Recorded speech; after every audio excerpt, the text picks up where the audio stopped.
What is the most lawful evil thing you've witnessed? Story 1. My best friend had 2 kids with his wife, and said wife then left him for her very rich boss. She and the boss wanted custody of the kids, so they used the boss's wealth to basically bankrupt my friend in legal battles. Every time the court was leaning towards a joint custody ruling, they would introduce some new evidence or delaying tactic. They knew if they just kept dragging it out again and again, he would run out of money and give up, which is eventually what happened. Now he has very limited access to his own kids, and such access he has is routinely denied and ignored by the ex-wife. Because, what are you gonna do about it? You want a legal battle like last time? I legitimately can't imagine a more heartbreaking thing. If you marry someone and have kids with them, presumably you think they love you, they care about you. This is never something you do to someone you care about. That's insane. This woman, and of course the boss to some degree as well, is just evil. Story 2. Woman at her best friend's funeral, who was also a serial suer, was in the funeral procession when she suddenly stopped her car. The parents of the recently deceased were in the car behind her and bumped her bumper from behind. You know how slowly those processions drive. The woman sued the parents for back and neck injuries and won. Last postcard we got from this woman was a picture of her dancing it up in Greece. Her family won't even let her come to visit on their properties anymore for fear she would fall and sue. What a piece of work. Story 3. This is more corporate evil than anything else. Had a customer, we are a small business making super specialty products, put down $30K. Take delivery of our product, and then,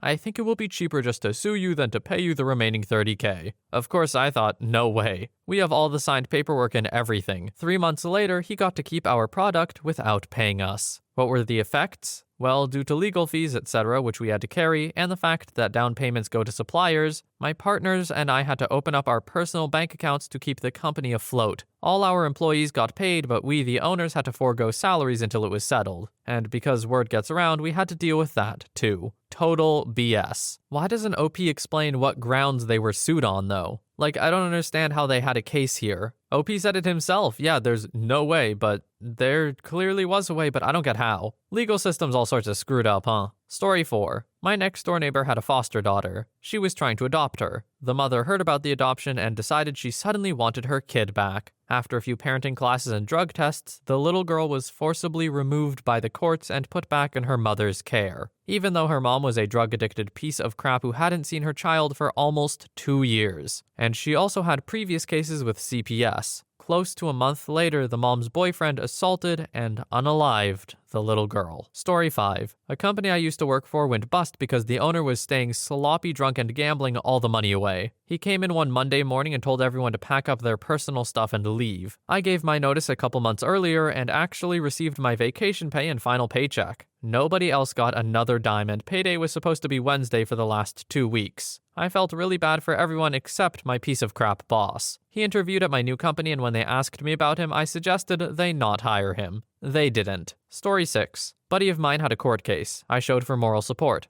and I saw the most racist garbage I have ever seen. Cop pulled over 2 young black guys for no reason, pulled his weapon on them, and yelled at them to get out of the car and walk backwards towards his. He put them in cuffs in the back of his car, searched their car, found nothing, so wrote them tickets for walking on the highway. That's what they were in court for. The men explained to the judge, "He forced us to walk on the highway, he was pointing a gun at us." Judge found them guilty. Still makes my blood boil. Story 7. I sell car parts. I'm a very small player in a fairly niche market which contains a couple other small players and 2 big players. One of the big players collapsed, owing a lot of people money. Very unfortunate, but it happens. The administrators were called in and the owner issued an emotional message on Facebook, saying how sorry he was, sickness in the family, very sad, etc., etc. But not to worry, the business has $400,000 in new stock on the shelf and the administrators will sort it all out. But later, it turns out that he knew he was about to fold but continued taking people's money, even though he had zero intention or capability of supplying them, transferred the second-hand parts side of the business into a new business which his father opened in the same name at the same address, and somehow worked out a deal with the administrators whereby the $400K in new stock was purchased by the new business for $14K, because the new business would not give the administrators access to the website to identify any of these specialty parts. He apparently intends to go back into business. But since all the people he owes money to are going to get pennies on the dollar, it would be incredible if anyone trusts the family again. The gall required to do something like this in a niche industry and expect to get away with it? Yeah, I don't think so. Your new business is destined to fail. No one's going to trust you. And nor should they. Story 8. Civil asset forfeiture. $25,000 was legally taken from my grandfather who has Alzheimer's, but wasn't diagnosed at the time, and couldn't tell the cops why he had that much money on him because he forgot. The cops just took the money and left without any charges being filed. We didn't find out until a year later when the police department sent a receipt of seizure to his house, and we found it when we were cleaning. Couldn't do anything about it because the police department already spent the money. Story 9.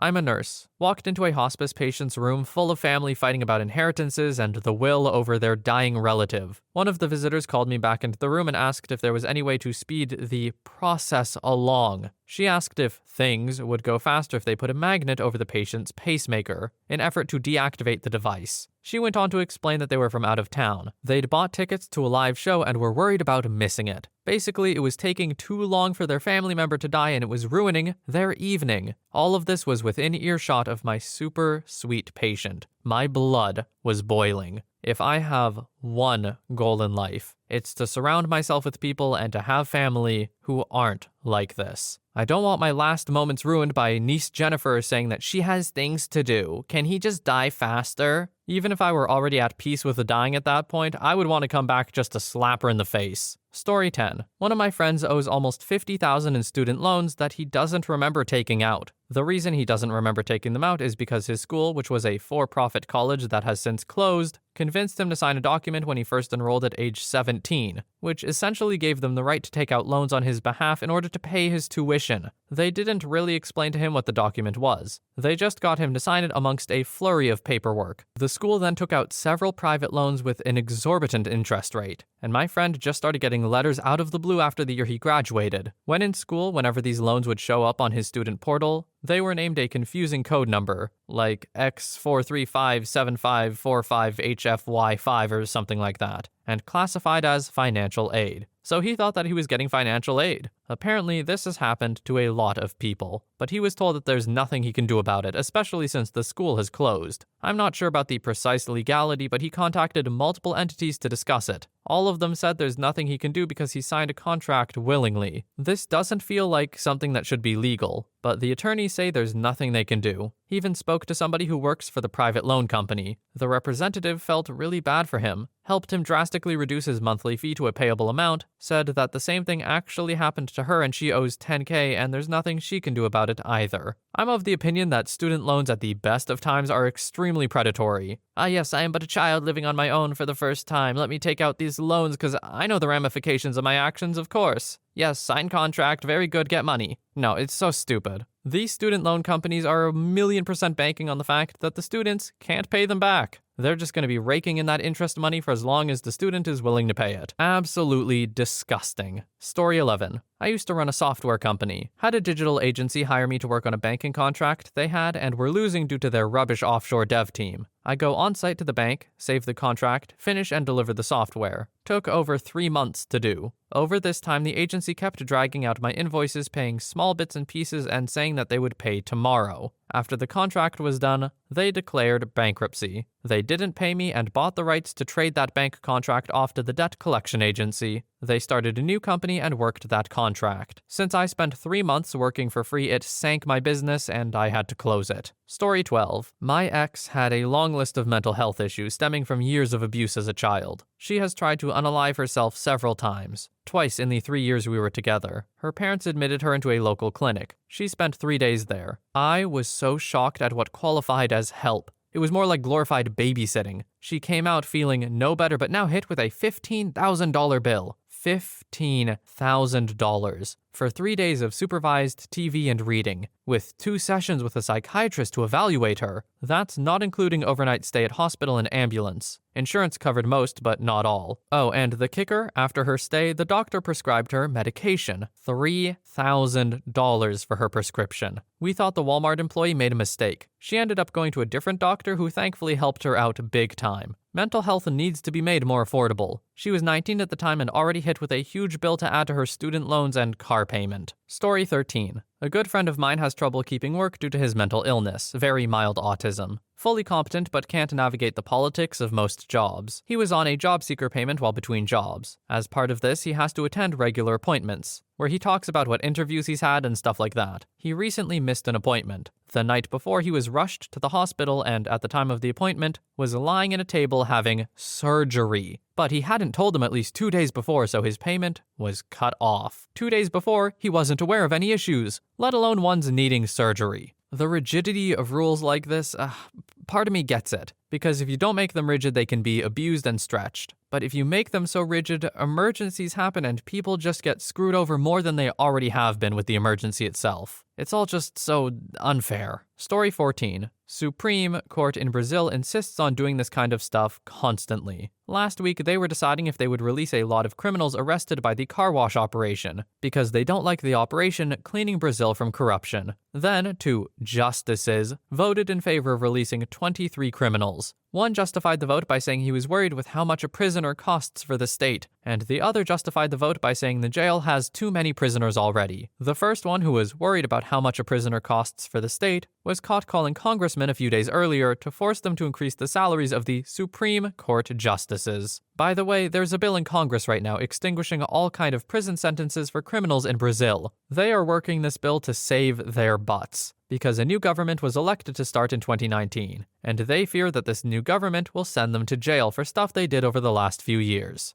Story 15. I used to work for Quest, who was bought out by CenturyLink. A guy bought a no-frills landline for like $10. No long distance, no caller ID, no anything. Just a landline. Why? Dial-up internet, of course. Only he failed. He called his ISP from his modem and left it on for an entire month. Turns out it was a long-distance number. He didn't know. What happened next was a $25,000 phone bill. Now, this is your average Joe working a regular job who has a tiny home. Dude worked in an extra $10 into his budget so he could have internet. It's the little things in life. Only now, he's drowning. He made 2 payments of $500 apiece trying to take care of his bill, but he would never be able to pay the whole thing. He called me begging and even crying for help. How the system worked is whoever waived anything took a penalty. It didn't matter if it was a mistake or legit. Waiving anything gave the employee waiving it a penalty, and it was a sales job. Not to mention that $25,000 couldn't be waived by anyone but upper management. Nobody was willing to waive his bill, even though he had already paid $1,000 towards it. Fact is, the company wasn't out anything, the infrastructure was already in place. They would have made a profit on his just paying his monthly bill, but nope. The way the corp saw it was that he owed the money, and therefore,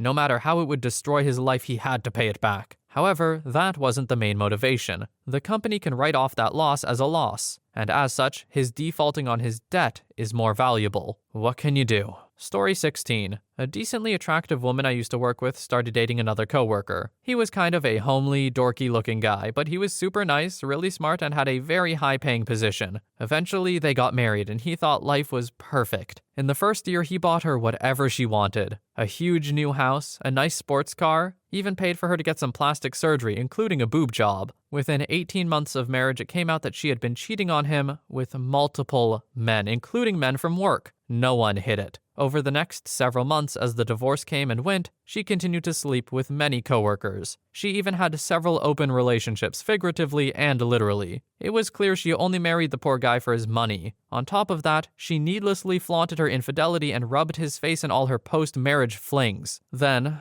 one day, the guy didn't show up to work and no one could get in touch with him. After a few days, his manager called the police requesting a wellness check. They found that he had unalived himself over the weekend. Gold digging in general is less than admirable behavior. Rubbing it in the person's face that they've been played when that person really just thought that they had a connection or love with you, that's revolting. My heart goes out to this guy and his family, for sure. Nothing about this was fair to him. Story 17. I work for a Porsche race team, and one of our competitors always had stupid amounts of luxurious crap at the track. They basically constructed a hotel everywhere they went so that the owner got a premium experience. Anywho, come to find out that this guy is the original payday loan guy. He, for all intents and purposes, started it in the US. Well, as he acquired wealth doing this, a lot of people were getting frustrated that they had to spend $900 to repay a $100 loan. So lawmakers made it illegal to charge the current interest rates he was doing. So instead, he put his company HQ on an Indian reservation so he could continue doing that. My coworkers were looking on his website and reading through the terms and fees and whatnot, and we found the cheapest way to repay a $100 loan was $960. As you can imagine, especially if you got a loan larger than that, it became near impossible to climb out of it. The really terrible part is if you miss or are unable to make a payment, they would immediately seize your vehicle and sell it. Thousands of families lost their homes and cars to this guy. Fortunately, he was convicted of racketeering for other shady things in his business and is currently in prison. I've always wondered what kind of heartlessness it would take to run a loan business. I'm sure there are some people who get into it with the idea that they're helping people and also getting a little in return. That is clearly not happening with payday loans. This man had no intention of helping people ever. Maybe that's what he told himself to sleep better at night, but I bet it didn't even work. Because this truly is just evil. And I guess a little PSA, if you're ever thinking of taking a payday loan, don't. Never worth it. Story 18. I didn't witness this per se, but I heard about it later in life since I was too young at the time. My father had started a cleaning business which was taking off. He would clean carpets and do janitor work in large industrial buildings. One of his biggest clients didn't pay him for a while and ended up owing upwards of $80,000. My father then stopped working for them and kept insisting on getting his money. He stopped insisting after he showed up at the building one time and had a gun pointed at his face. Apparently the building belonged to some mafia, and the guy who pulled the gun on him said that he would unalive him if he showed up again. My father proceeded to sue them. They ended up winning after a long court battle because they obviously had the resources to afford amazing lawyers. My father then had to declare bankruptcy, sell the house, and ended up starting from zero again in an apartment with my mom and I. Mostly lawful, I guess, or illegal masquerading as lawful. Story 19. My company recently cleaned up a church after it flooded. We dried it out working directly with the insurance company on billing. All the work is complete, their contents are all boxed, nicely cleaned and returned. The insurance company cuts the check to the pastor. The pastor suddenly has a check for around $30,000 sitting in his lap. Suddenly, he doesn't feel like paying us. He tries to negotiate, but we don't accept that, as we already negotiated with the insurance company. The pastor turns around at us with, "I guess I'll keep the money. What are you guys gonna do, sue a church? We'll make it a PR nightmare." A year later, and we still haven't collected that check. Now, I am no theological expert, but if I had to guess, I don't think God's liking that very much. I'd watch yourself if I were you, pastor man. Story 20. A good man getting thrown under the bus by his ex-wife. She is a mean, evil, cunning, and narcissistic woman. She is claiming he has hit and abused her for 30 years. The exact opposite is true. He and the family waited on her hand and foot. She screamed at and hit her kids. She siphoned off all the money to the family and they are on the verge of losing the house. Dad and his adult kids. She is nearly a millionaire and demanding more from her family who is just barely making it. She just wants to starve the family financially and buy their house at short sale. A good, generous man and his kids are losing everything because of one selfish mother who cannot accept consequences for her actions. Lying about abuse is definitely truly evil. As I'm sure everyone listening already knows, all it does is make things harder for actual abuse victims. False claims ruin everything, especially when they're used for such selfish reasons like this. Absolutely disgusting behavior. This thread has officially made me mad. That being said, I hope you at least enjoyed in some way getting mad with me. I also hope you have a wonderful day or night wherever you are, and I will see you in the next one.